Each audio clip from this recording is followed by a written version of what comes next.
Welcome back to channel. আজকে নিয়ে আসলাম আপনাদের সামনে একটা নতুন রেসিপি। সেটা হলো আজকে আমি মধু ভাত রান্না করব। মধু ভাতের রেসিপিটা নিয়ে আসলাম। আসলে শুরু থেকে একটু ভিডিও করতে পারিনি। আমি মধু ভাতটা একটু রান্না করে ভাতটা নরম করে ফেলছি, 90% নরম করে সেটাকে আমি ব্লেন্ডার দিয়ে গ্রাইন্ড করে নিচ্ছি। তাহলে আপনারা আমার ভিডিওটা দেখতে থাকুন।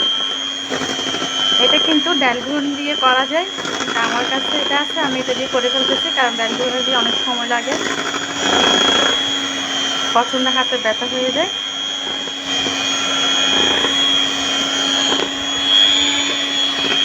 এগুলো করতে করতে আমি ভালো করে সব ভাতগুলোকে ব্লেন্ড করে নিব। ব্লেন্ড করার পরে আমি এখানে কী কী দেবো সব কিছু তোমাদের সাথে শেয়ার করবো। তাহলে তোমরা আমার এই ভিডিওটা দেখতে থাকো।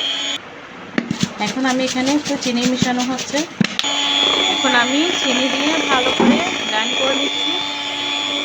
চিনিটা একদম ভালো করে একদম মিক্স করে ফেলবো। এখানে আপনারা অবশ্যই মনে করবেন ভাতগুলো এখনও ইয়া হয়ে আছে, মানে পানি ছাড়ে, এটা আস্তে আস্তে পানি ছেড়ে দিবে, তরকারি কিন্তু পানি ছেড়ে দিবে। এখন আমি এখানে জ্বালা চল দিয়ে দিব মধু ভাতের উপরে, দেখতে পাচ্ছেন। আমি সবগুলো একসাথে দিব না, অল্প অল্প করে দিব, তারপর ব্লেন্ড করো।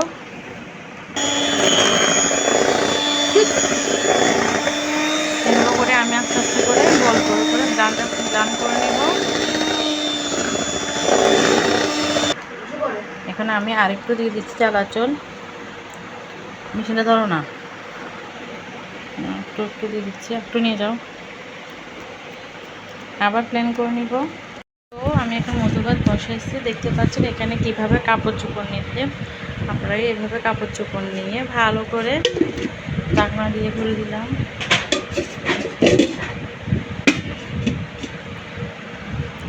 তারপর এখানে আমি একটা দিলাম, যাতে গরমে,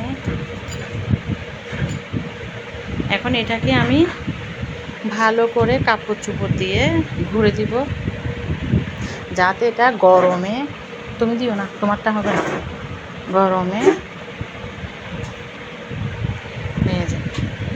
এভাবে করে আমি রেখে দেব প্রায় 6 থেকে 7 ঘন্টা।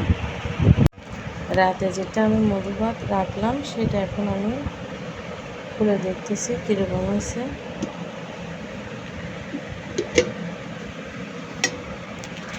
মাশাআল্লাহ, মধু ভাতটা একদম ঝরে গেছে, দেখতে পাচ্ছেন মধু ভাত একদম ঝরে গেছে।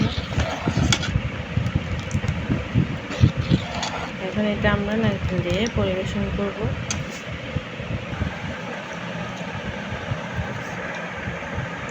এখন এটা আমরা পরিবেশন করব।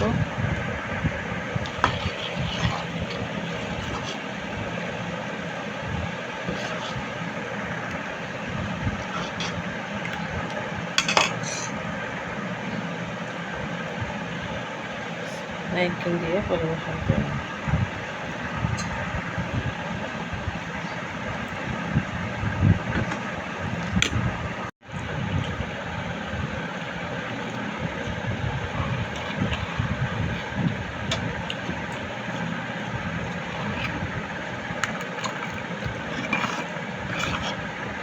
তো আমি ফাইনালি মধু ভাত বানিয়ে ফেললাম। আপনাদের এই মধু ভাতের রেসিপি যদি আপনাদের ভালো লাগে তাহলে অবশ্যই আমার চ্যানেলটাকে সাবস্ক্রাইব করবেন, লাইক করবেন, বেশি বেশি করে শেয়ার করবেন।